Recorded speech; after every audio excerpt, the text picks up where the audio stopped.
Hey there, everyone. This is Gregg Schutze for Draft.com, and this is the Ready for the Draft podcast, episode 13 of the series dedicated to the draft-eligible prospects for the 2020 NFL Draft, set to begin in April in Las Vegas, Nevada. College football season, Week 11, now in the books, and I think Week 11 really highlighted by the fantastic SEC matchup between LSU, ranked number 2 in the college football playoff rankings, taking down Alabama, a number 3 ranked team in the country, 46-41. I said it in last week's podcast. We knew that Joe Burrow and Tua Tagovailoa would be exceptional, and they were. If you look at the numbers, Joe Burrow, 31-39, 393 yards, 3 touchdowns. Tua, he did struggle, 19 incompletions, the most that he's ever had. But of course, he also was really battling that ankle injury. I believe it was 20 days removed from the surgery. And 21 of 40, 418 yards, 4 touchdowns, and interception. Really hobbled with that ankle injury, really limping after the game. But it really came down to those running backs. We knew what Najee Harris could do, running the football with the power between the tackles. I talk about the lack of burst. I actually saw a little bit more of a burst in this game, surprisingly. So I thought he really helped himself. 19 carries, 146 yards, and a touchdown, along with 3 receptions for 44 yards and a touchdown. I'll tell you what, the athleticism on a back shoulder throw for a touchdown was exceptional. And, Najee Harris really surprised me with some of the athleticism, his ability to catch that football out of the backfield, a little bit more speed than I was expecting to see from him. And I think when you look at the bigger back at Alabama, you start to worry, all right, is this going to be another Bo Scarborough type? I think Najee Harris is going to have to come out and really show that he can run the football between the, not only between the tackles, but out on the perimeter by really running a nice time. If he can break 4.5, I think that's really going to bode well for him, for a guy, especially for a guy 6'2", 230 pounds. But the man of the hour was really Clyde Edwards-Helaire. And I said, I said in my podcast last week that we may be talking about this kid, and he was awesome. 20 carries, 103 yards, but also 9 receptions for 77 yards and a touchdown. This is a kid who, he's so compact, so he's stout, but he's a little guy because he's 5'8", over 200 pounds, low center of gravity, bounces off contact. You see him with the leg drive, but it's the lateral quickness, the jump cuts, able to make guys miss in the backfield, and then the burst, the acceleration. They were drawing comparisons on the broadcast to Darren Sproles, and I think that's actually very accurate. 9 receptions, very fluid as a receiver. Clyde Edwards-Helaire is a junior, and if he decides he wants to come out, he needs to start being talked about in those conversations. He may only be a third-round pick right now, but if I'm an NFL team, I'm looking at this kid, and I might consider him in the top 60 picks. But LSU and Alabama, that wasn't the only game. You had Minnesota, undefeated, but not getting any respect in the college football playoff rankings. The initial rankings come out. You've got an undefeated Minnesota Golden Gopher team, ranked number 17 in the country, taking on Penn State, number 4 ranked Nittany Lions, going down to the Golden Gophers there at TCF Bank Stadium. Final score there, 31-26.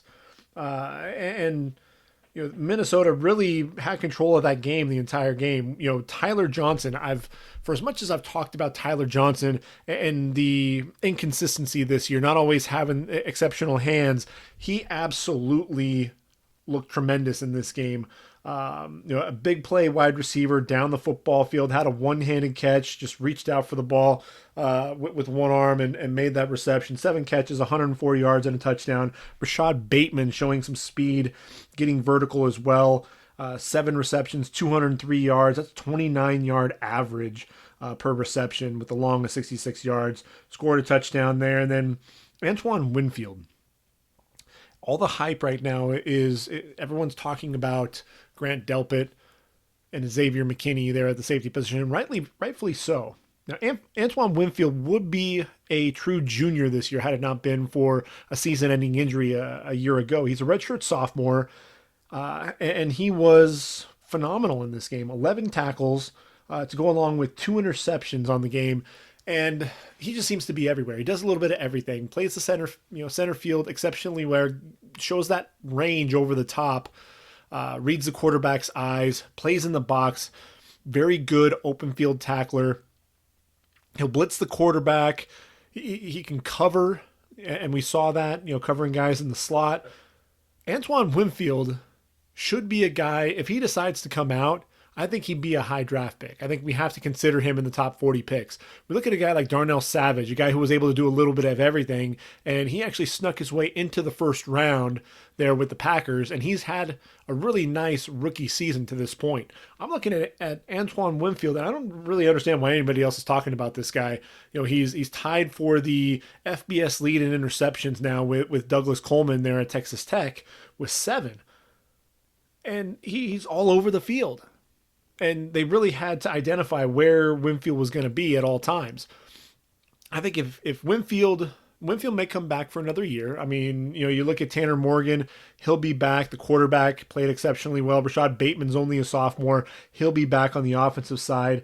And you've got some pieces there on defense as well. So, PJ Fleck's not going anywhere. His Golden Gophers aren't going anywhere. That offensive line, with Sam Schluter and Daniel Fa'alele, the big 6'9", 400-pound right tackle, they're not going anywhere. They're staying there for one more year. I think Fa'alele is actually a sophomore, so he'll be back for 2 years. But he could decide to come back for one more season, but it wouldn't surprise me if he does come out. And if he does, I think we really need to be talking about him as a top 40 pick. He's somebody who I think can come to the next level and start making plays right away.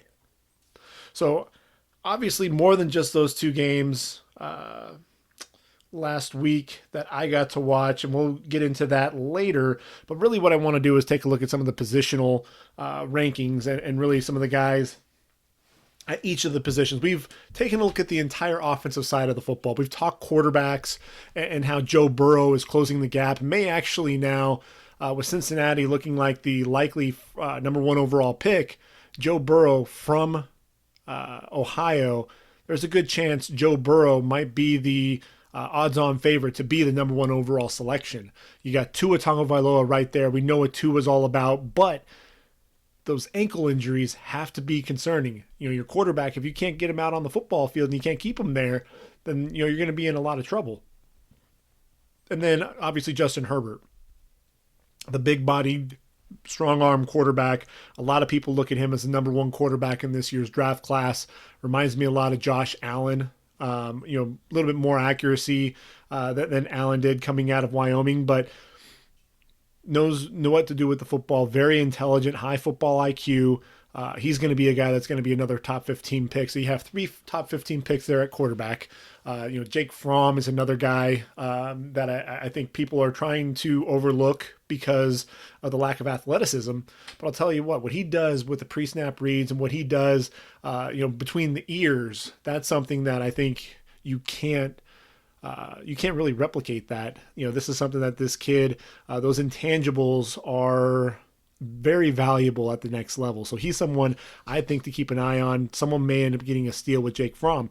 Now the running backs, we talked about the top 5. Jonathan Taylor of Wisconsin, who looks like he may be the Doak Walker Award winner once again this year. Won it last year, was a runner-up the year before. Tremendous athlete there at the running back position. He's going to not only run by you, but he'll run over you as well. Excellent vision, patient runner as well. Allows his offensive lineman to really set those blocks before he, really explodes from there. And then, you have Travis Etienne, the guy the speed merchant who's going to take the top off of a defense any chance he gets. Over 200 yards on just 9 carries against Wofford. You have J.K. Dobbins there at Ohio State, a guy who I think is really rising up draft boards. You watch him play, and he's an exceptional receiver. He runs with a little bit of power between the tackles and speed out on the outside. The first Ohio State running back since Archie Griffin with 3 straight 1,000-yard seasons. And to me, I think J.K. Dobbins is someone who we're going to be seeing coming off the board in the first 2 rounds.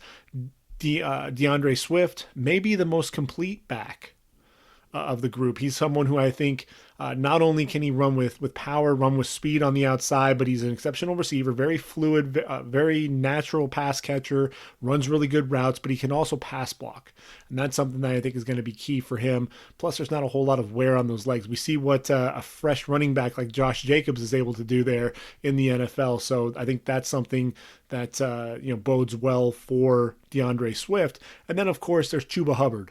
All he's doing is leading the FBS in rushing over 1,400 yards at this point, and a guy who should be in conversation for not only the Doak Walker Award, but he should be getting some Heisman votes as well. Just track speed, sprinter speed, and all he needs is a crease, and he's getting downhill and taking off. Reminds me a lot of what Darrell Henderson did last year with Memphis. Just give him a crease, let him get north and south, and he'll be explosive and has a chance to go the distance on every single play. So I look at those 5 guys, but I mentioned what Najee Harris is doing, and I mentioned what Clyde Edwards-Helaire is doing.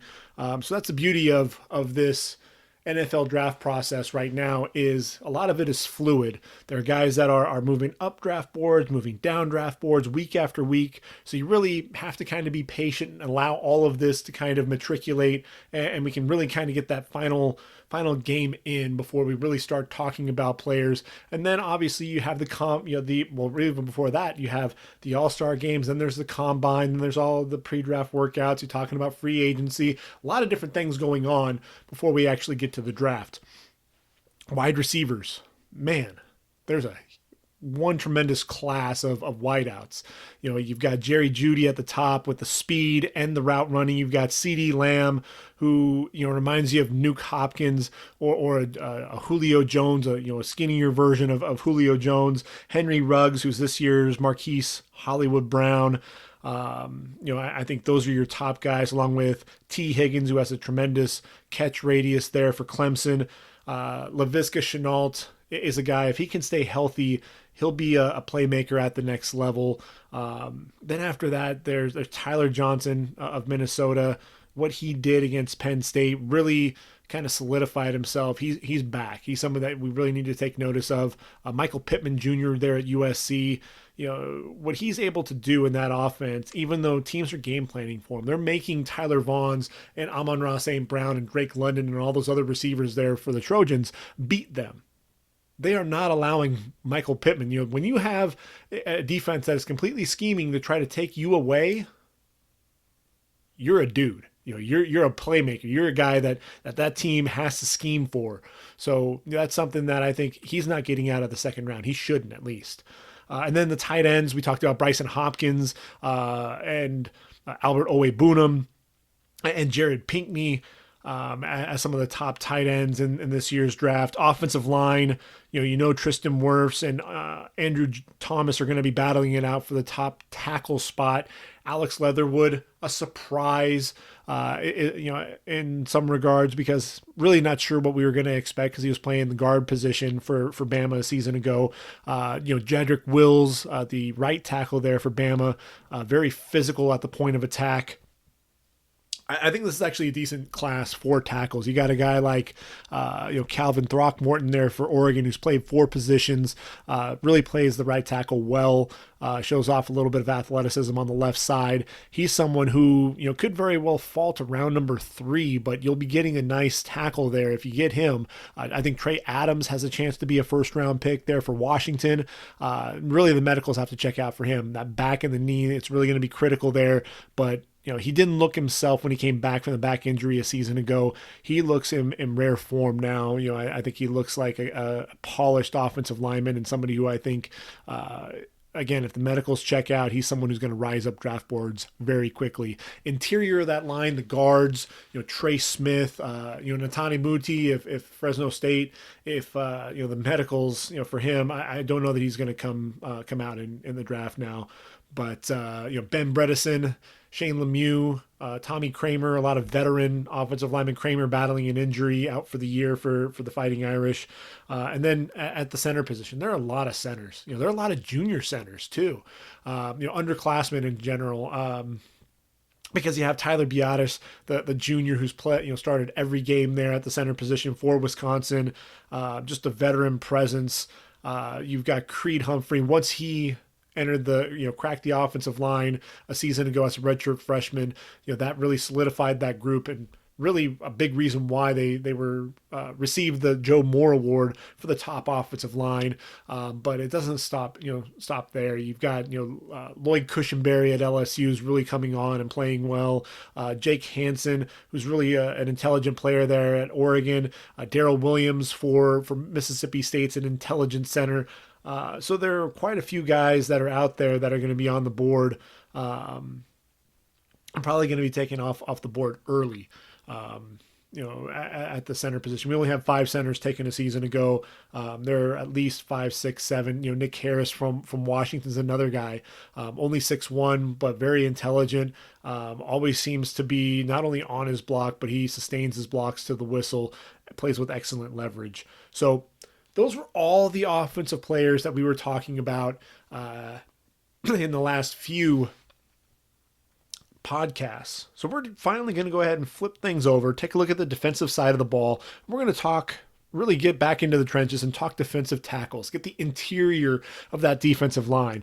Now, the defensive tackle position is kind of interesting. I think they've averaged about 20 offensive tackles over the last 5 years. And really, if you go back to 2015 and kind of look at the position, kind of gives you an idea of kind of some of that history there at the position in the draft. So 2015, there were 22 defensive tackles taken. And if you remember 2015, Danny Shelton went number 12 overall to the Browns. Eric Armstead and Malcolm Brown followed there in round number 1 to the 49ers and Patriots respectively. Only Eric Armstead is still on the same team that drafted him. Really kind of, when you look at that group, Eric Armstead starting to come on a little bit for the 49ers, but really kind of a disappointing group overall.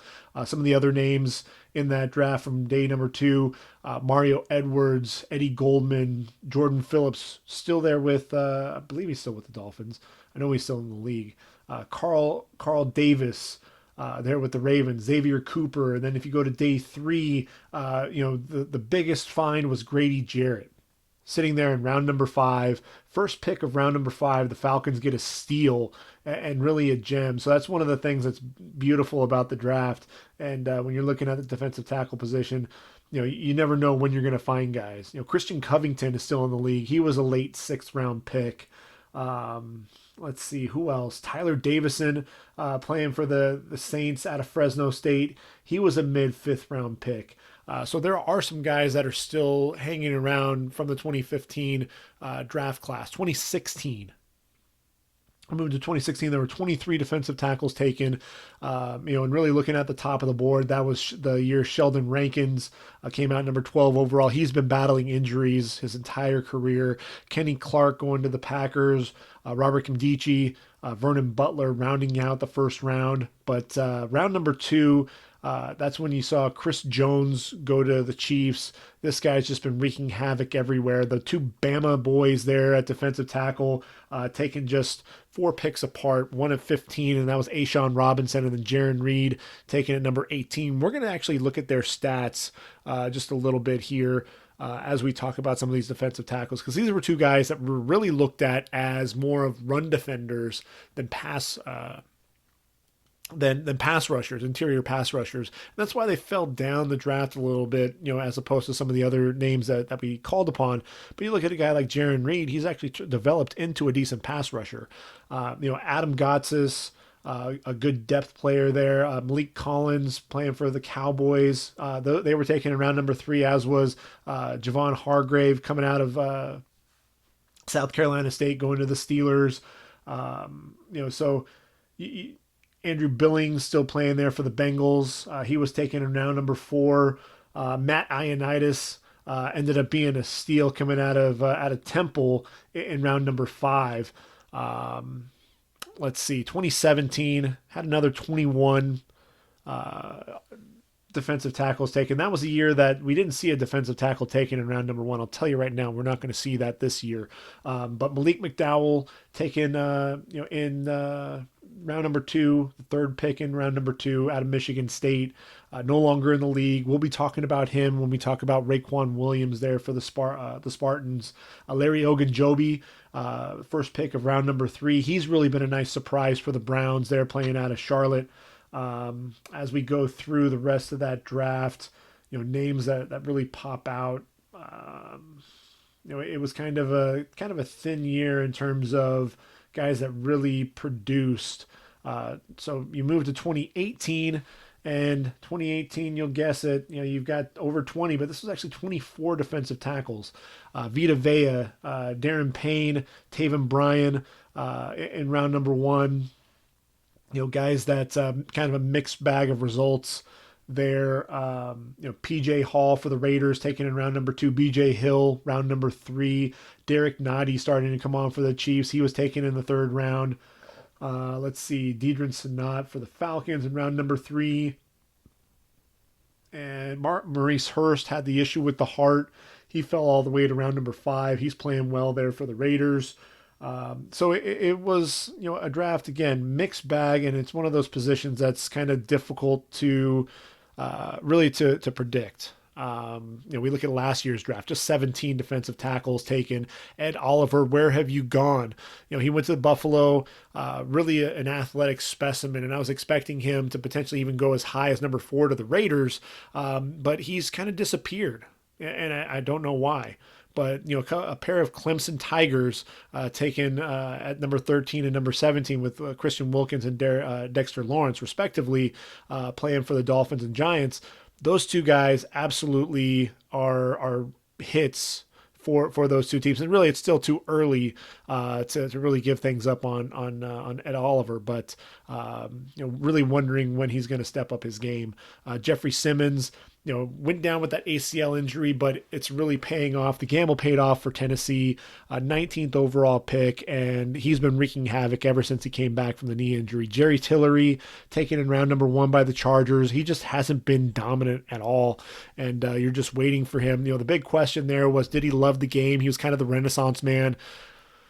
Don't really know what's going to happen there. Tristan Hill went to Dallas in round number 2. He's been battling some knee injuries. Draymond Jones for Denver. He's been a nice little pickup there. So really, some guys that we're still waiting to see if they're going to develop into the defensive tackles that those teams need. So obviously, when we hit the 2020 draft, we're going to be keeping an eye out for defensive tackle prospects.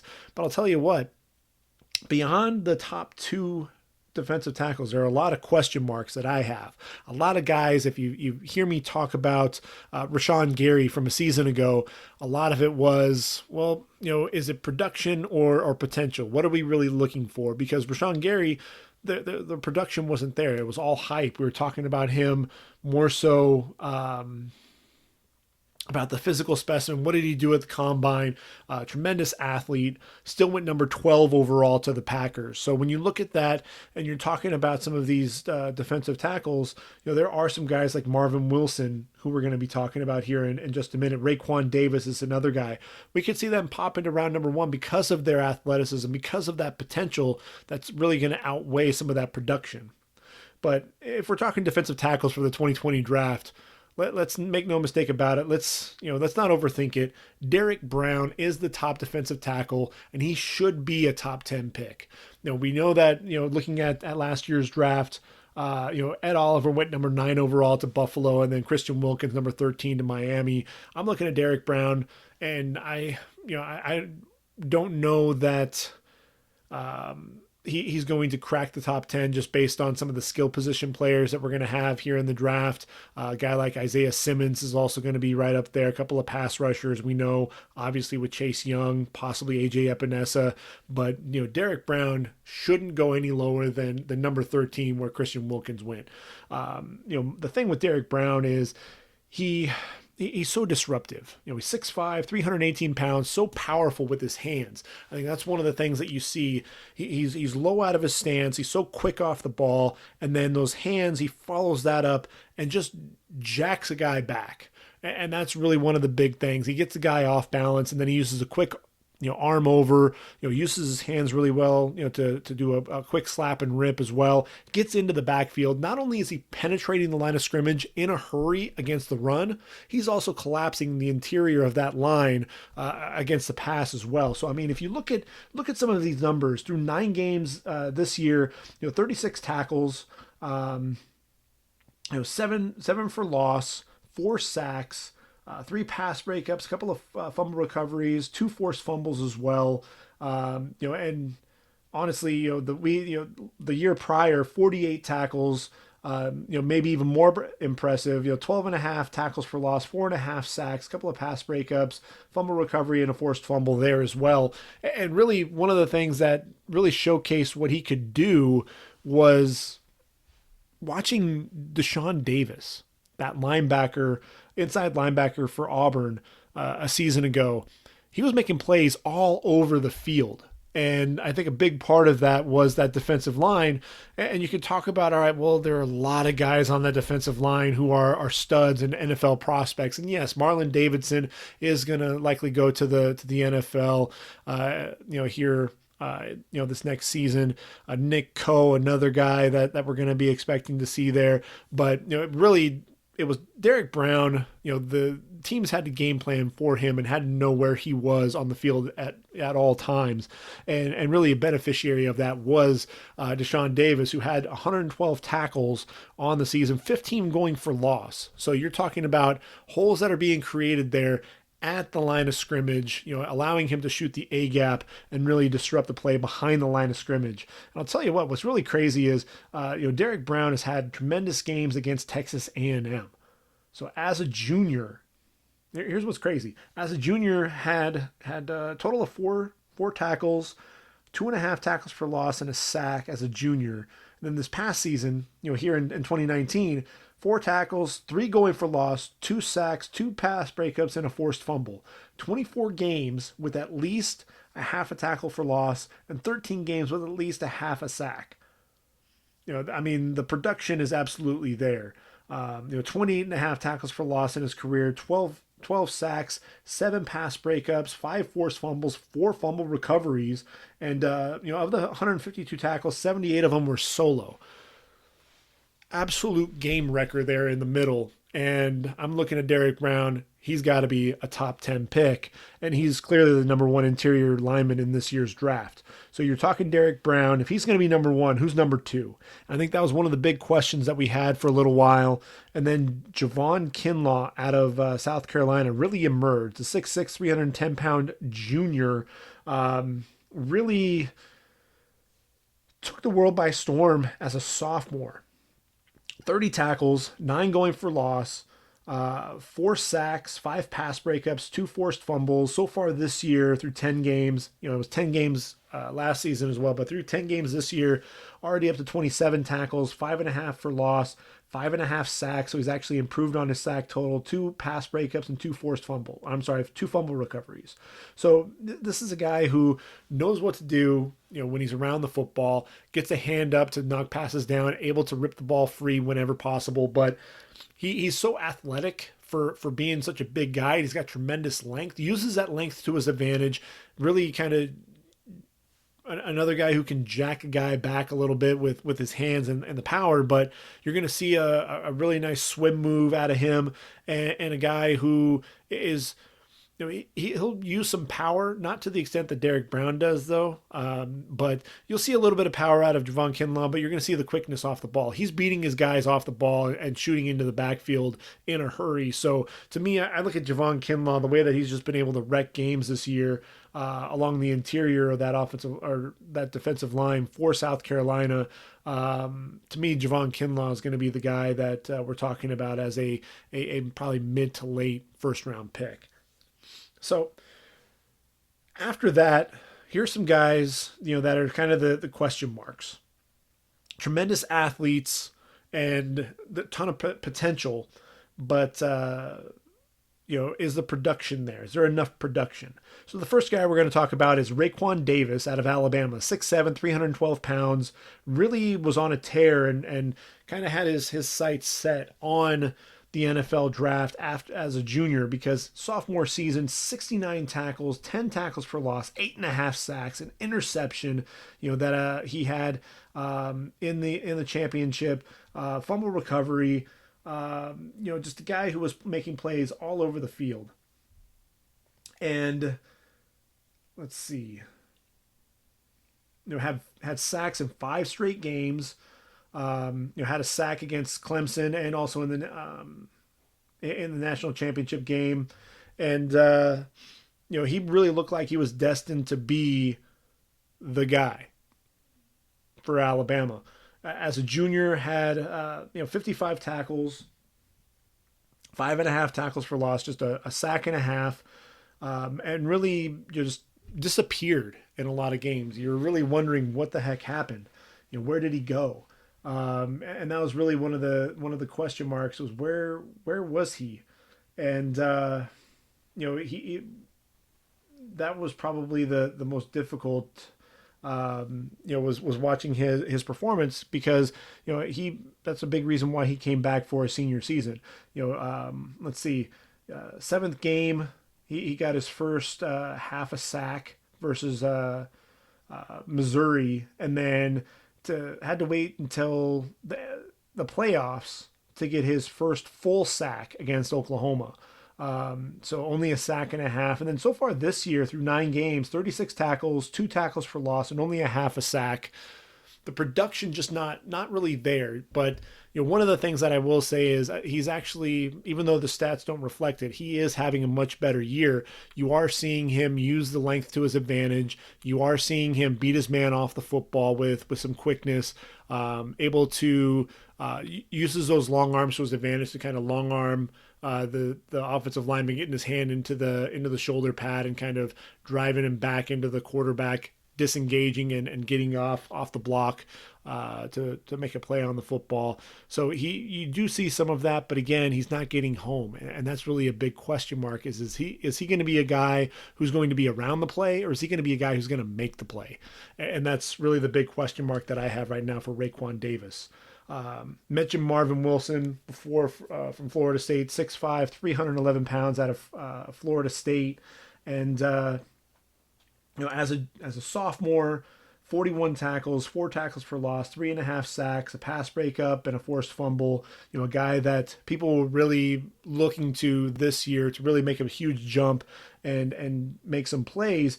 And so far through 9 games, 44 tackles. So he's already surpassed the tackle mark. 8.5 tackles for loss, 5 sacks, 4 pass breakups, a forced fumble, and a fumble recovery. So he's well on his way to putting some nice numbers together. And you look at those numbers and you go, wow, this guy's having a great year. He's getting after the quarterback. He's making plays behind the line of scrimmage. But those stats can be a little deceiving, because here's ultimately what you're dealing with. Even last year, had six tackles, 2.5 tackles for loss, and 2 sacks against Miami. Had seven tackles against Boston College and Florida. But so some of his production kind of scattered between 3 games, but this year as a junior, like I said, the 8.5 tackles for loss, 5 sacks, they look really impressive, but really the majority of those were racked up in 2 games against Louisville and Syracuse. So against Louisville, that was the 10 tackle performance where he had 3.5 tackles for loss, 2 sacks, and a fumble recovery. Everyone after that game was talking about him as a clear-cut first-round pick. Kind of disappears for much of the season, and then against Syracuse, before he ends up injuring himself and is now out for the year, against Syracuse, he also was just a beast. 6 tackles, 3 tackles for loss, 2 sacks. So remember, we said that he had 5 sacks so far on the year, 4 of those in just 2 games. And we also said 8.5 tackles for loss, 6.5 of those in just 2 games. So when you're talking about performance, in the remaining 7 games that he played, 28 tackles, 2 tackles for loss, a sack, 4 pass breakups, and a forced fumble. So 2 games, where he received all that production. So the potential is absolutely there. You see the quickness. He's double teamed and he's able to spin off of the double team and still get into the backfield. You see the athleticism. It's absolutely there. But you just question whether or not he's a guy who's going to get home on a consistent basis, or is he someone who's just going to disappear? And now he's out, recovering from hand surgery. He's going to be out the rest of the season. Florida State really starting to come on as well, so that's disappointing to have him go down for the remainder of the season. I think with the athleticism of Davis and Wilson, you have to potentially consider them as first rounders. Another guy who I'm starting to hear a lot of people talking about him as a potential first round pick, and I still want to see some more consistency again, is Neville Gallimore, the Canadian. They're playing for Oklahoma, 6'2", 301-pound senior, and having by far his best year. A season ago he had 50 tackles, the most in his career, 5 tackles for loss and 3 sacks, 2 forced fumbles. This year only 20 tackles, but 5.5 already go for loss, 3 sacks, 2 forced fumbles in just 9 games as opposed to 13 from a season ago. 16 tackles for loss, 7.5 sacks in his career, 5 forced fumbles as well. The burst, I think that's one of the things that you absolutely see when you watch Gallimore. He plays with excellent leverage coming off the ball. He's not going to get too high of pad level, and that's one of the things I think Javon Kinlaw struggles with, Raekwon Davis struggles with, Raequan Williams, who we'll talk about in a moment, struggles with, and that's that high pad level. If you get too high, that really is you're kind of a sitting duck and really just inviting that offensive lineman to latch onto you, stand you up, and you're not going to be going anywhere. It really takes away any leverage that you have, and he's somebody who plays with excellent leverage. He does fire well off the ball, staying low and really getting under the pad level. You see the swim move. A guy who uses his hands very well, and I love the motor. He's a guy who's not only going to get back into the backfield. If a quarterback or a running back, quarterback gets outside the pocket and takes off and runs, or a running back gets to the outside to the perimeter, you're going to see Neville Gallimore running down the field chasing after this guy. You'll see number 90 in the Crimson and Cream chasing down quarterbacks, and that's one of the things that I think you have to absolutely appreciate is he's somebody who's never going to give up on a play. He's someone who's going to always work towards the quarterback, and he's someone. The stats may not reflect it, but he's one of those guys who's always seems to be in the backfield and is disruptive. And that's to say, I talked about Raekwon Davis, Marvin Wilson. They're not getting home, but they are being disruptive. So I think when you're talking about this trio, the disruptiveness, that you see that play in and play out, and that's something that you can definitely work with. Which takes us to Raequan Williams, Michigan State, 6'4", 303-pound senior. We talked about Malik McDowell, and I think you have to watch the comparisons. Malik McDowell, 6'6", 299 pounds, ultimately was the 35th overall pick of Seattle. And let's see, when you look at his numbers overall, let's see, 88 tackles, 24.5 tackles for loss, 7.5 sacks. So definitely somebody that everyone was looking at as a guy who could potentially be a 3-down interior lineman, a guy who could get after the pass and also be a run stopper. And things just didn't work out at the NFL level, unfortunately. But you look at Raequan Williams. Again, 6'4", 303 at nose tackle, somebody who's very stout at the point of attack. And you look at the consistency with him, ever since he was a freshman, and not really a starter, but had 5 tackles for loss and 2 sacks, pass breakup as a freshman with 28 tackles. Sophomore year, 31 tackles, 6 tackles for loss, 2.5 sacks. 5 pass breakups as a junior to go with 50 tackles, 10.5 tackles for loss, 2 sacks. This year through 9 games, 31 tackles, 5.5 tackles for loss, 3.5 sacks.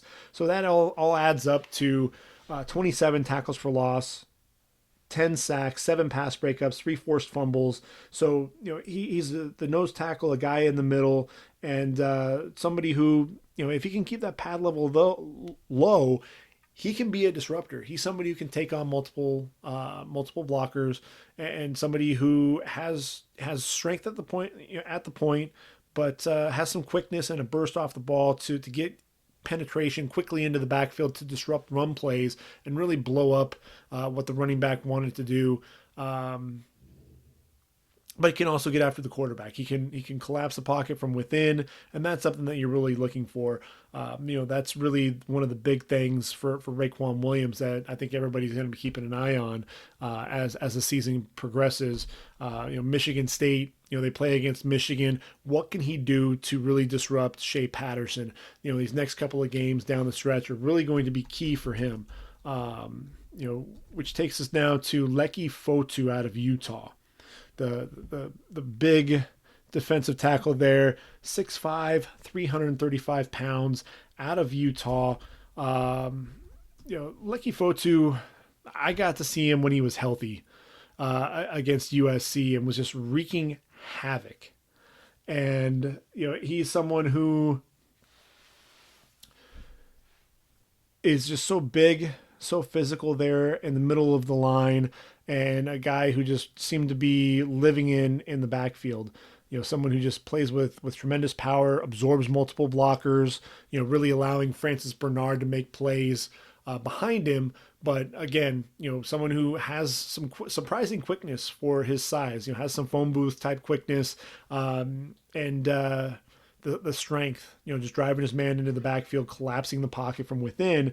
But when you're talking about him, you also have to keep in mind, the number of games, games played. As a sophomore, 10 games, junior, 10 games. So far, in a senior season, just 5 games played. So, he's somebody who can't always stay on the football field. And that's something that's concerning because when he is out there, 16 tackles for loss, 3.5 sacks, 3 pass breakups, someone who plays with tremendous power. And again, when you look at Leki Fotu, I think a lot of the comparisons are going to be to Star Lotulelei.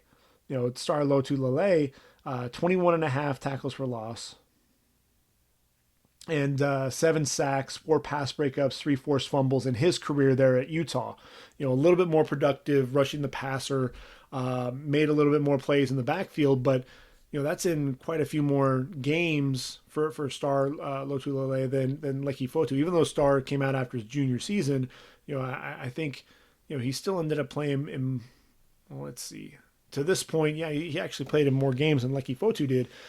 So you look at the stats, I think the stats might be a little deceiving. The biggest thing for him is going to be the medicals. This is going to check out. Teams want to make sure that you're going to be out on the field. And if the medicals check out and you're going to be healthy, then, that's really, kind of changes things a little bit. So I mentioned talking about, some run stuffers versus guys that get after the passer and, interior pass rushers. Obviously people are, teams are looking for the next Aaron Donald, and we just don't have that. Aaron Donald is kind of a once in a generation type of player, and we're just not going to see a guy, like that collapsing the pocket from within the way that he does. So strong, so athletic, excellent feet. He's the total package. And the Rams were lucky to pick him up there, having him fall all the way to number 13 in the 2014 draft. I think of Geno Atkins. Geno Atkins was another guy who was really, he was kind of that first 3 technique that was just so explosive coming off the football and just wreaking havoc in the backfield. And that's something that I think absolutely jumped off. And, Geno Atkins was a 4th round pick. It was because he wasn't tall enough. And that's why Aaron Donald fell to number 13. He wasn't 6'5", 6'6". You're talking about a guy who's much shorter than that. And Geno Atkins, man, he was taken in the 4th round, the number 20 overall in the 2010 draft. And you think about the havoc that he's wreaked for the Cincinnati Bengals along the interior of that defensive line. We talked about Star Lotulelei and the numbers that he put up there at Utah. He's someone who, just 11.5 sacks, 29 tackles for loss, and 101 games there in the league. But he's somebody who's always been stout at the point of attack. We talk about, I mentioned Jaron Reed and Ashawn Robinson being more run stuffers. You look at Ashawn Robinson, 22 tackles for loss, 9 sacks, 5 pass breakups. You look at him and you're thinking, well, those numbers seem comparable to a lot of the guys that we've mentioned, and that's true. But the point is Ashawn Robinson was taken in round number 2, and most of these guys, when we're talking about them, they're not wreaking the havoc, both against the pass and the run. That's going to warrant a first round pick. I think we have a lot of guys in this conversation that are going to be second and third round picks, which is okay. Ashawn Robinson, when you look at it through 54 games, just 4 sacks, but 15 tackles for loss, 156 tackles, and a ton of pass breakups. He's got 16 pass breakups as well to his name. Now, Jaron Reed was somebody who really wasn't seen as a pass rusher. In 2 years with Bama, he finished with 11 tackles for loss, just 2 sacks, 7 pass breakups. But man, through just 50 games, has 15 sacks, including I believe it was 8 a year ago, 17 tackles for loss, 5 pass breakups to his credit, 141 tackles. So you look at that and you say, well, he was a run guy. Where this pass, the pass rushing ability come from? You got to find some of these athletes. You got to look at, find some of these guys who are able to dominate the point of attack. Who are your athletes? Who are the guys who are going to be stout at the point of attack? Not everybody's going to be a pass rusher and a guy who can really collapse the pocket, which is fine. Those are guys that may be taken, late day 2, early day 3, and those are guys that are still going to make an NFL roster. When I talk about and look at that comparison, look no further than Ole Miss. They've got 2 defensive tackles who are absolutely going to be drafted in April. Now, I'm talking about Benito Jones, 6'1", 329-pound senior, and Josiah Coatney, also a senior, 6'4", 325 pounds. Now, Josiah Coatney, big nose tackle. And you look at him, and a guy who's been absolutely productive, back-to-back 60 tackle seasons as a sophomore and junior for the Rebels. A total of 161 tackles in his career to this point, 15 tackles for loss, 6.5 sacks. But he's really looked at as a guy who holds the point, holds that point of attack, a guy who just absorbs blockers, but does a really good job, keeping an arm free, as the running back hits a hole, somebody who just really does a good job getting off blocks and making plays around the line of scrimmage. And then there's Benito Jones. Now, Benito Jones, just 128 tackles in his 4 seasons there. But this is someone, 30 tackles for loss, including, 18 in the last 2 seasons, including, 9 through 9 games so far this season. But you look at the sacks, 9.5 sacks, including 7.5 in the last 2 seasons combined. Jones is more of your pass rusher. Coatney's more of the guy who's going to be the run stuffer, but you look at the numbers and,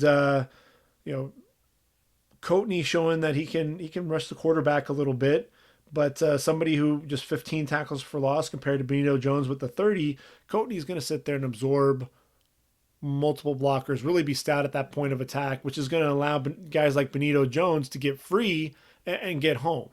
And so both of those guys are going to have a home. And I think at the next level, I think Benito Jones probably going to end up being a third, maybe 4th round pick. And Coatney's probably going to fall to the 5th. And that's okay. I think they're both going to be productive at the next level. Looking at this, another guy who can be considered a potential pass rusher at the defensive tackle position is Justin Madubuike out of Texas A&M. He's only a junior, 6'3", 304 pounds. And really kind of caught the eye of everyone as a sophomore. 40 tackles, 10.5 tackles for loss, though, 5.5 sacks, 3 forced fumbles. Someone who was really making a lot of plays behind the line of scrimmage so far through 9 games this year, on pace, from a tackle perspective, 33 tackles, 8.5 tackles for loss, 3.5 sacks. So he's somebody who nine sacks in his career, 21 and a half tackles for loss, somebody who can get after the quarterback, a guy who can also make plays behind the line of scrimmage. You see the burst, and he's somebody who, when I watch Texas A&M play, I'm expecting Madubuike to make a lot of plays. He's really the guy that's hyped up as the guy that's going to enter the draft after the season, and I see some inconsistency out of him. I don't always see he disappears at times, and I want to see him really living in the opposing backfields more often than he is. And really, we're talking about he's on pace for back-to-back double-digit tackle for loss seasons at the defensive tackle position. So it's kind of crazy to say, well, I wanted to make more plays, but he's so explosive that you're kind of almost disappointed when he doesn't. Let's see. I'm going to give you a name now that people aren't really talking about, but I'm telling you, he's a player. I watched him play against TCU this past week, and he and the defensive end James Lynch, who we'll be talking about next week when we talk about ends and edge rushers. Bravvion Roy, the nose tackle for Baylor, 6'1", 333 pounds. This senior, I'll tell you what, the athleticism. I saw him against TCU as he and Lynch and Lockhart, the other defensive end, James Lockhart, they were all stand-up rushers. And coming off the ball, he shot the A gap, and ultimately got in on a sack with Lynch, or no, I guess it was Lockhart. But the burst, the arm over, the hands, he's someone to really keep an eye out for. He already has surpassed his tackle count from any of the other seasons. He's got 37 tackles, 7.5 tackles for loss, 2.5 sacks this year. So he's somebody who is continuing to develop, but he's somebody who I think his best football days are ahead of him. So when you're talking about nose tackles and you're talking about guys in the middle of a line, two guys that really came to mind for me were Darren Payne out of Alabama and Dontari Poe out of Memphis that went to the Chiefs, both first-round picks. Dontari Poe went number 11 overall, freakish athlete at 6'5", 346 pounds. But if you just talk stats, and stats alone, 101 tackles, 21 tackles for loss, 5 sacks, 4 forced fumbles, 4 pass breakups as well. You look at Bravvion Roy, we talked about 109 tackles, 13 and a half tackles for loss, 4.5 sacks. So, not quite as many, tackles for loss, but all the other numbers look pretty comparable. And then Darren Payne was number 13 overall pick in 2018, 102 tackles, 5 tackles for loss, just 3 sacks, 5 pass breakups. But he was somebody who was really, showed the athleticism, and a guy who was holding the point there for Bama, allowing a lot of other guys to make plays. When you look at their stats and compare them with Bravvion Roy, that nose tackle, it is somewhat comparable. So it's one of those things to where it isn't inconceivable for a guy like Bravvion Roy, a guy that nobody's talking about at Baylor, to step in and make an impact at the next level. Another defensive tackle who may end up being a 3-4 defensive end. I can see him really as that 5 technique, but a guy who can get after the quarterback. He's actually playing end for NC State right now, and that's Larrell Murchison, 6'3", 291 pounds. As a junior, had 8 tackles for loss and 4 sacks. So far this year, 38 tackles, 10 tackles for loss, 7 sacks, a couple of pass breakups as well. He's somebody who just always seems to get home. He's not necessarily the most explosive guy, but somebody who knows how to use his hands really well, has a decent burst. The secondary moves, you absolutely see him continuing to work to the quarterback. And I look at him, I think he's someone who can set the edge against the run, and he's somebody who can offer a little bit of the pass rush as well. He's only, he is a senior, so he is going to be entering the draft.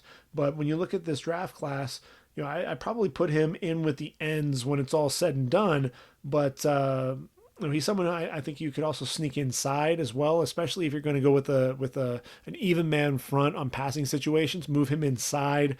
That'd be interesting because I think he could definitely rush the passer from the inside.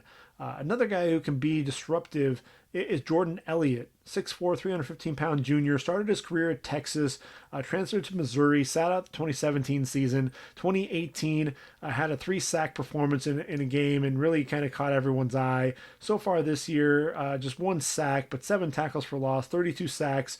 32 tackles. 32 sacks would be amazing. But somebody who, he has tremendous length, has a burst. He's someone who I think, though, is still developing, and there's talk that he may enter the draft after the season. I'd really like to see him develop, one more year there under Barry Odom. Mizzou's a school that just continues to produce defensive linemen, and I would just like to see him stay one more year. Let's get a little bit more polish to his game, and I think he could end up being a guy that could be talked about as a potential first rounder.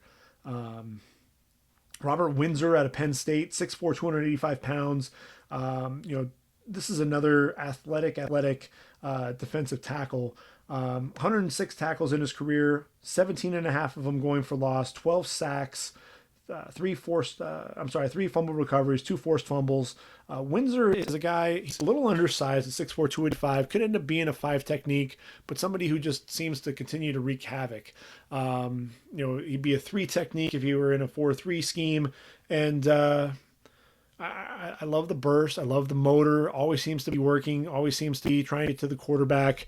And somebody who can also make plays behind the line of scrimmage. Hello, Figaro. That's my silver lab barking in the background. I think she wants to come in and say hello.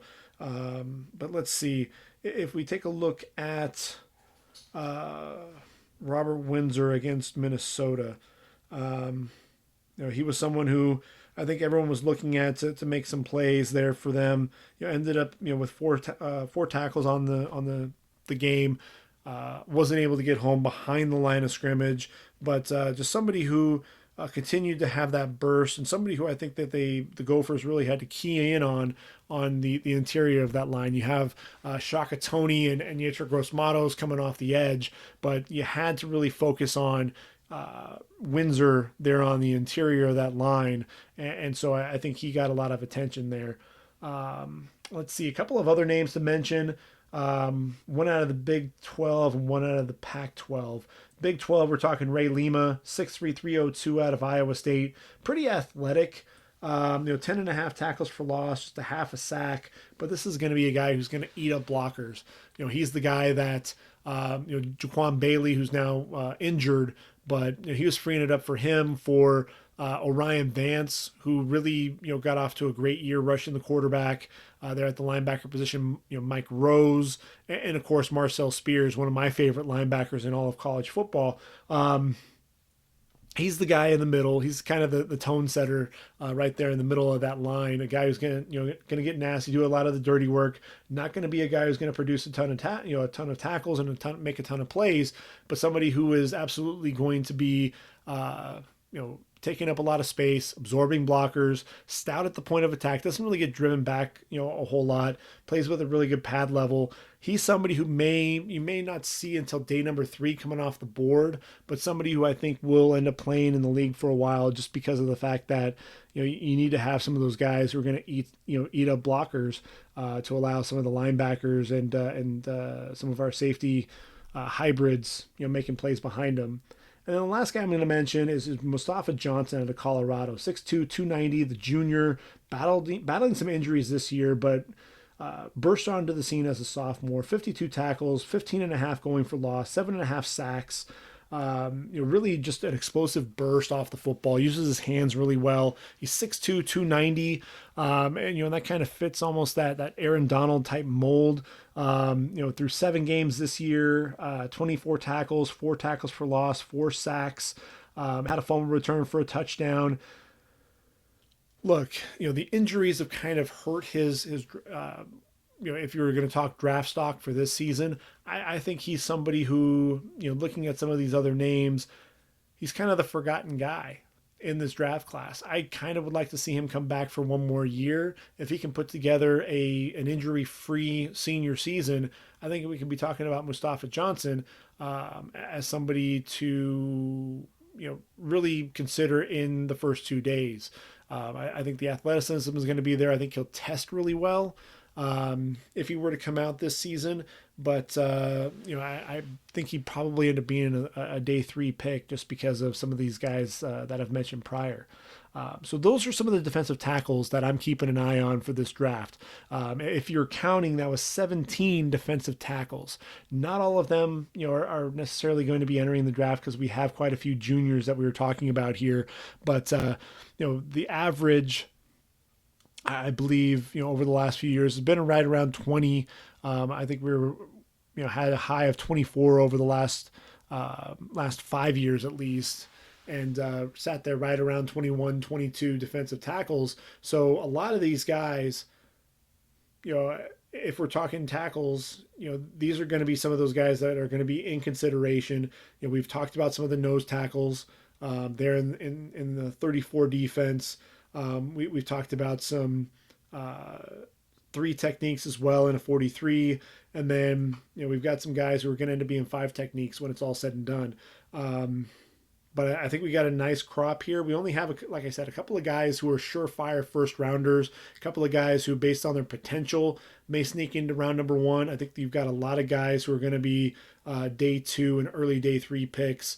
But, like I said, with Grady Jarrett, some of those guys that were coming off the board in round number 4, Geno Atkins, it's not necessarily a bad thing, and sometimes when you have some of that depth, some of those guys that kind of fall because they may not meet, check off all the boxes. This guy isn't going to be the strongest, or he's not the tallest, or he doesn't, carry the most weight, whatever it might be. If you can play, you're going to find yourself on the football field.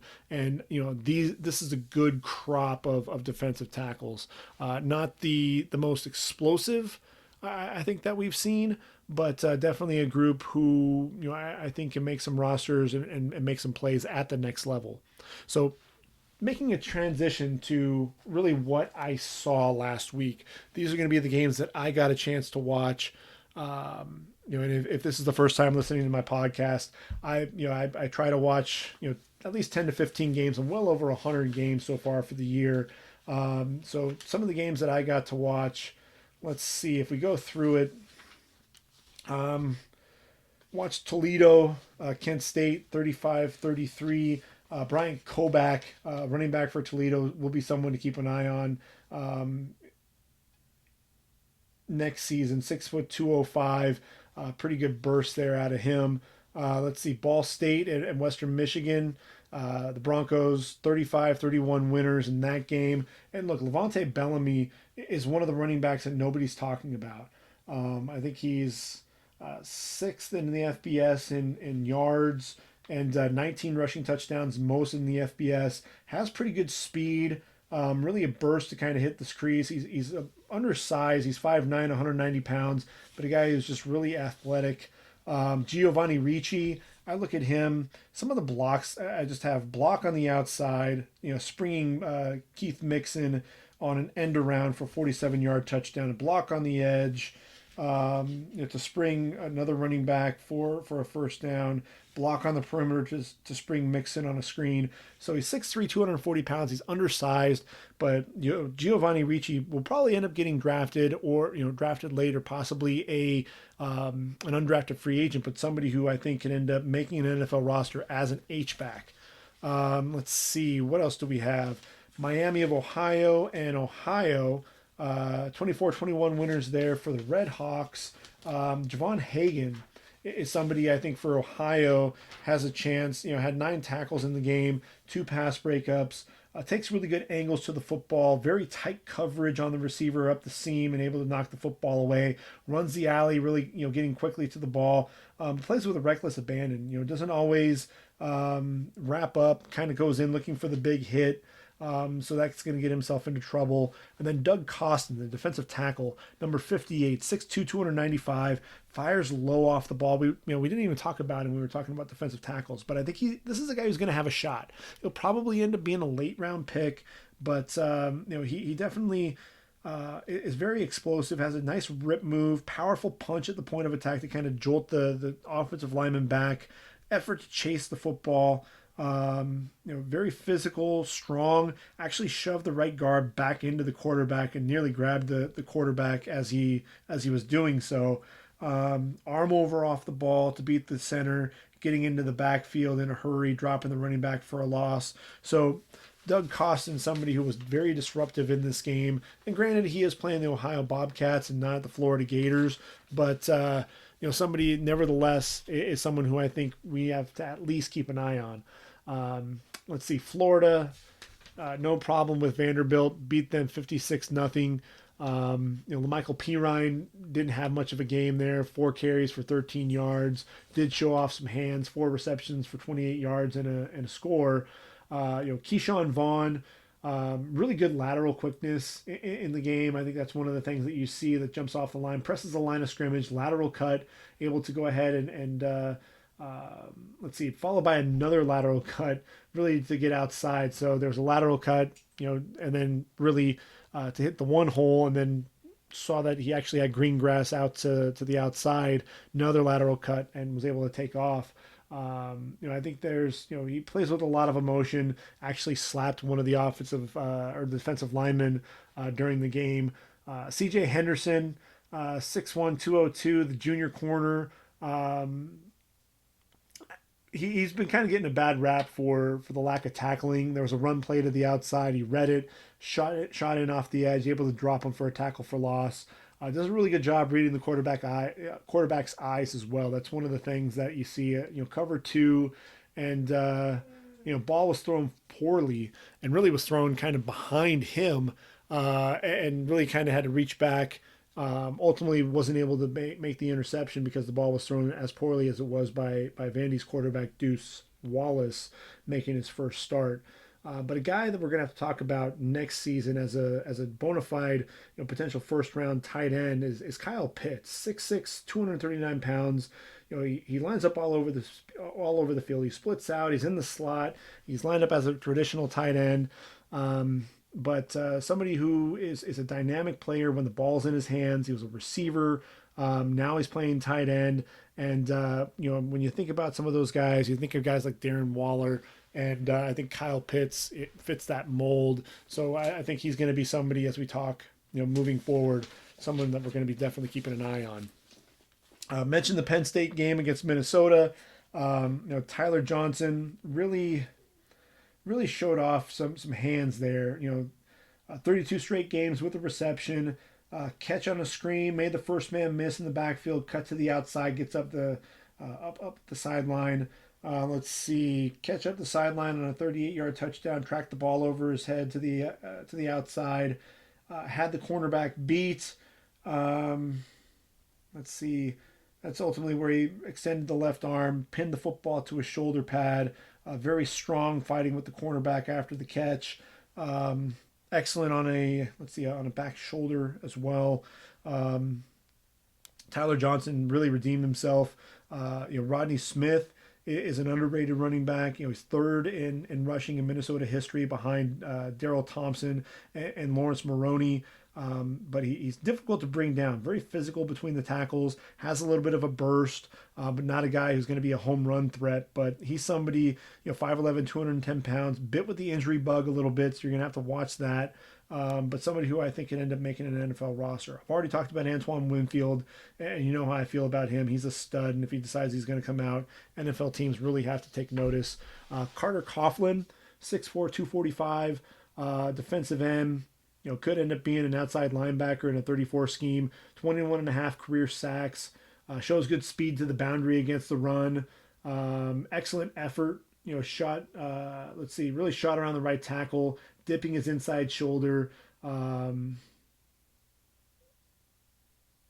a rip move. Ultimately got to the quarterback. Worked outside. Worked the left side outside. Left tackle outside.Got back inside. Able to collapse the pocket on the quarterback as well. Somebody who is a workhorse, a guy who's just going to continue to try to get to the quarterback and make plays. 21.5 sacks, no slouch, getting after the quarterback. Not the most explosive athlete. He may end up falling because of that. But look, Blake Cashman's playing well for the Jets. You can't start sleeping on these Minnesota these Minnesota defenders. We had Devondre Campbell come out recently as well. You're going to start seeing some guys really start making some plays there at Minnesota, so you're going to have to start getting used to it. USC 31-26 winners against Arizona State. USC, Keaton Slovis had nearly 300 yards in the first quarter of this game, but ASU fought back and nearly wound up winning the game. Eno Benjamin, really showed the footwork, put a foot in the ground, gets out to the perimeter. You saw the cutback ability, his ability to put his foot in the ground, make people miss. But he's somebody who works so hard after contact and really trying to work for extra yards that he's got a bit of a fumbling problem. He lost one of the 2 fumbles in this game, and that's something that you just can't. If you get that reputation, it's going to follow you for a while, and that's really going to hurt his draft stock, especially when we have this interesting draft class that we've already talked about earlier with the running back class. Michael Pittman was battling an ankle injury, but he just seemed to be separating. Even with that, deep out route, puts his foot in the ground, creates some separation there. Really a strong blocker on the perimeter as well. I thought that was one of the things that was impressive. He lowers his shoulder to finish his runs, running over the safety. Catches a slant over the middle. Broken tackle, excellent route on a post, a head fake. Really at the top of his route, gets a head fake outside, then back inside. Making a play on the football there. Somebody who just he just continues to make plays, continues to surprise. Brandon Ayuk there for ASU. He's going to be, he's following in the footsteps of N'Keal Harry. He's not going to be a first-round pick, but he's definitely an explosive wide receiver, 6'1", 206 pounds. Explosiveness as a kick returner, we absolutely saw that. 97-yard kickoff return was caught at the 3-yard line, but definite acceleration, a guy who is a threat to go the distance on any given play. A vertical route down the sideline, made some nice plays there for ASU in a losing effort. Talked about LSU and Alabama, with Tua, struggling there at times. With this pick at the end of round number 1, threw it to Patrick Queen. Just didn't see the linebacker there underneath. Queen kind of baited him into making the throw, and that's when Tua doesn't throw many interceptions, but when he does, he just doesn't really pick up the linebackers underneath. I thought Alex Leatherwood had a decent game, but he struggled with the speed of Clavin Chasen. That was one of the things I thought was so impressive was you saw Chasen getting his hands underneath the pad level. You saw him driving both Leatherwood and Wills into the backfield. The hands, he was slapping hands aside left and right. Chasen is really showing himself to be a guy who's going to be a first-round pick. I think more and more, the more you watch him play, the more you like. Devontae Smith, another 200-yard performance. When are we going to start talking about Devontae Smith as one of the top wideouts in this class? He has tremendous hands, always able to get open. He's not the burner that Jerry Jeudy or Henry Ruggs are, but really who is at this point. But I look at him, and I think of guys like Terry McLaurin, guys that the NFL slept on. And if Devontae Smith falls to the 2nd or 3rd round, really if he falls all the way to round number 3, I think round 2 is probably going to be where he should be taken. But if he falls to round 3 because of the depth of the class, somebody's getting a steal, absolutely. Terrell Lewis, didn't really get home in this game, but a guy who, you can see the athleticism, you can see his talent. He's just still a little raw, still learning the position, but somebody who I think can make a case to be one of the top pass rushers for this year's draft. A lot of guys in this game, making plays. Jamar Chase, excellent chemistry with Joe Burrow. Joe Burrow, the accuracy, the anticipation. He's throwing guys open. The windows are very small, and he's still finding a way to make the play. Started 11 of 11 for 188 yards and 2 touchdowns. Just unreal what he was doing out there on the field. Christian Fulton did a really good job kind of jamming Devontae Smith, forcing him to the sideline, not really allowing him to make a play on the football. Jerry Jeudy had a couple of really uncharacteristic drops. There was one where he was literally in the end zone and the ball goes right through his hands.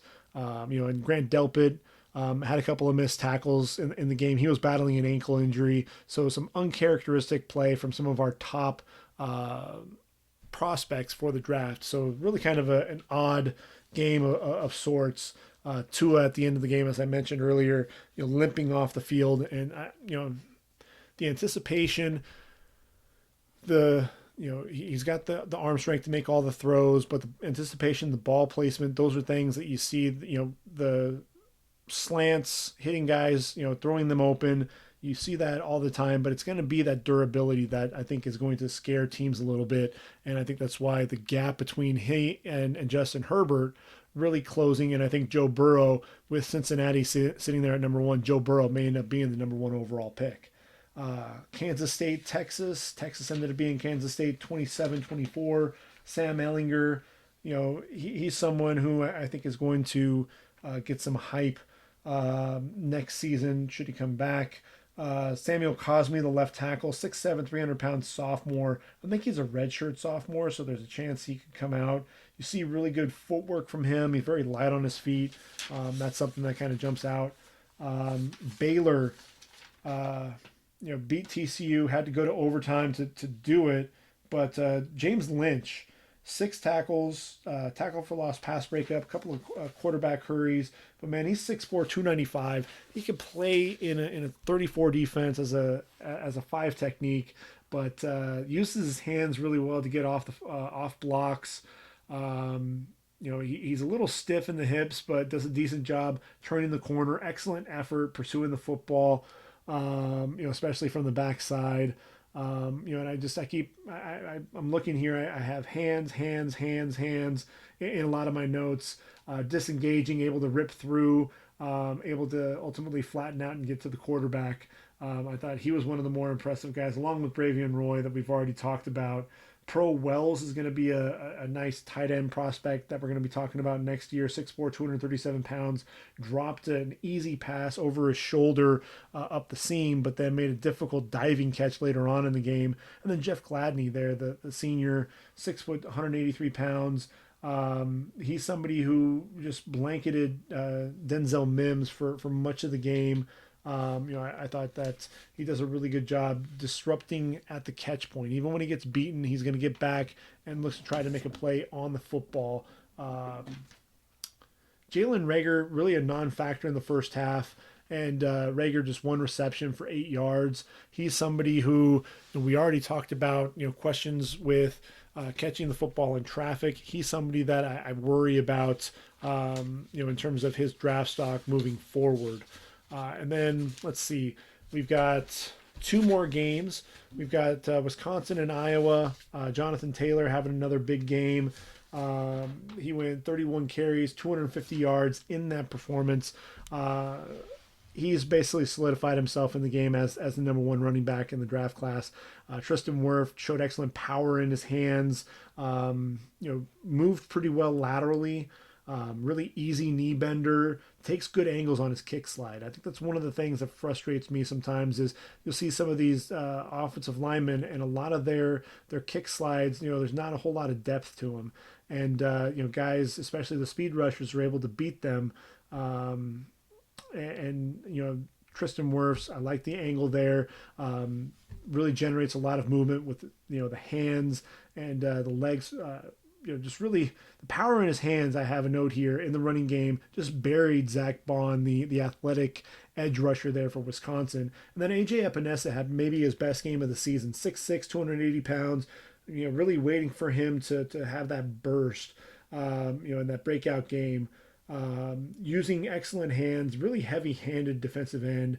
He's not the most explosive guy in the world, but somebody who, during this game actually showed some pretty quick hips coming off the ball, able to explode off the snap, getting those hips flipped in a hurry, able to turn the corner, using a quick hand slap of the left tackle, and then able to flatten out and get to the quarterback.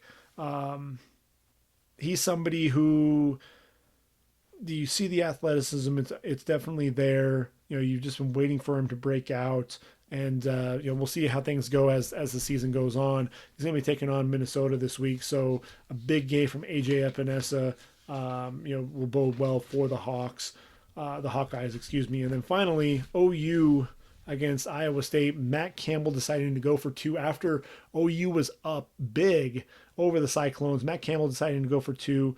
42-41 was the final because they ultimately had a pick thrown there in the corner of the end zone. Parnell Motley taking it away from LaMichael Petway.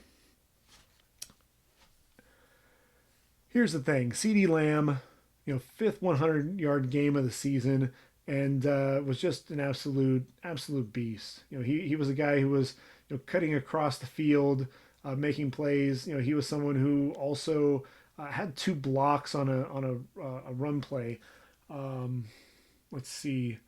Kennedy Brooks went down the sideline for a touchdown, and ultimately what ended up happening was he made a block on one defensive back, and then was able to turn and pick up another DB that was flying to the outside, and ultimately allowed Kennedy Brooks to get down the sideline for a touchdown. So for everything that we're talking about, we had a 63-yard touchdown, a 2-yard hitch, catches the ball, speed up the middle, really cuts across the field, avoiding about 4 tacklers along the way, gets to the opposite sideline, and ultimately takes off, lowering his pads with a nice leg drive to finish the run and get into the end zone. But for all those plays, the blocking is really what is impressive. He's a very unselfish player, a guy who's going to do whatever he can to help his team out, and that's worthy of a top 10 selection in my book. Let's see, Neville Gallimore, we talked about him. Notes say, eating up blocks, bench presses 450 to 500, uses that to get off blocks, absolutely. Quick penetration through the A gap. Let's see, burst, shoots the hole, blowing up a run play, time to jump on a second down. Let's see, with just under 2 minutes to play, ultimately to tip a football away. Stunt, came around, used some of the quickness off the ball, came around to collapse the pocket. So Neville Gallimore, having another nice game there for OU. Kenneth Murray is somebody who's kind of disappeared though. 6'2", 234. A lot of people have talked about him as a potential first rounder. I just don't see it. He does fly around to the football. Gap discipline is definitely a question. The gap integrity, you don't always see that. And, he plays inside out, chases very well, speed to the boundary. But, he's one of those guys to where I think, middle linebacker may be a little too much to him. I think he's going to have to end up kicking outside at the next level. And, I think the athleticism is definitely there. But, he's somebody who, I think disappears too much for me to really say he's absolutely a first-round pick. Again, production versus potential, and the production obviously last year was there, 155 tackles, but you don't want your star linebacker to disappear, especially when you're needing stops when the Cyclones had all the momentum. So those were the games that I got to watch. Really enjoyed this past week, and hopefully week 12 won't disappoint us at all. Let's see, week 12. What are our matchups? What are we really going to be watching for as we finish out the season? Figaro is really wanting to say hi to everyone. Hopefully you got to hear that. But let's see, Alabama. Is Tua going to play against Mississippi State? Number 5, Crimson Tide. That's going to be an early game. Indiana, a team that's really underrated. They only have 2 losses on the season. They're taking on Penn State. They're in University Park, Happy Valley. Number 11, Gators taking on Missouri in Columbia. Wisconsin taking on Nebraska. Michigan State taking on Michigan in the Big House. Those are the early games to kind of keep an eye out for. Navy, 23 ranked midshipmen taking on Notre Dame. Notre Dame is not expecting to have a sellout for, I think, the first time in, 230 games. Wake Forest, this is a sneaky good matchup. Wake Forest with Jamie Newman and Sage Surratt and company taking on Clemson in Clemson. Georgia and Auburn's going to be the game of the day. That's an afternoon game. The fourth-ranked Bulldogs heading to Auburn for this game, playing in Vaught Hemingway Stadium. That's going to be the interesting game. Auburn, is there going to be enough offensively, against Georgia, who shut out Missouri last week? I just don't see it happening. I think Georgia's too good defensively. I think Georgia is going to struggle at times to deal with Auburn's front, but really want to challenge, see what Andrew Thomas, Solomon Kinley and company can do up front. When we're talking about guys that especially Andrew Thomas being considered as the number one offensive tackle, what's he going to be able to do against the likes of Marlon Davidson? So as we scroll through the rest of the games, Minnesota at Iowa, Kinnick Stadium, that's going to be an afternoon game as well. Let's see, LSU going to Ole Miss. Joe Burrow heading to Oxford, and Coach O going to be in his old home, going back to Ole Miss. OU against Baylor. Number 10 ranked Sooners taking on the undefeated Baylor Bears in Waco. That's going to be one of the games of the day as well. That's an evening game. That'll be one to watch. Can Jalen Hurts and CeeDee Lamb and company, Lincoln Riley talked about not, taking the foot off the accelerator against Iowa State, really let them back into the game. Can't do that against Baylor. This is a very well-coached team with Matt Rule at the helm. Underrated defense led by Lynch, James Lynch and Bravvion Roy up front. Offensively, you've got a good quarterback in Charlie Brewer, and you've got Denzel Mims on the outside, but this is an offensive line that struggles to protect the quarterback. I think they're 109th in terms of sacks. So, Ronnie Perkins, the sophomore defensive end, Neville Gallimore, Kenneth Murray, those are guys that are going to have to put some pressure on the quarterback if the Sooners want to win that game. Let's see, night game, South Carolina against Texas A&M in the SEC. We've got, let's see, Arizona taking on Oregon. So in Eugene, so you'll be able to watch Justin Herbert take on the Wildcats there. And then in the nightcap, it's a late game, 8 o'clock Pacific. In Berkeley, Cal Golden Bears taking on the USC Trojans. So that is kind of a wrap there on week 12. We'll keep an eye on that schedule. So those are the games to look forward to. Those will be games that we'll be talking about in episode 14 next week. We'll also be talking about the edge rushers, looking at defensive ends and some of the linebackers, those guys that'll be playing 34 outside linebackers, those edge rushers. Obviously talking about Chase Young. We'll be talking about AJ Epinesa, but also Curtis Weaver, Yetur Gross-Matos, Bradley Anai. How about a guy by the name of Alex Highsmith? You think of Marcus Davenport and UTSA.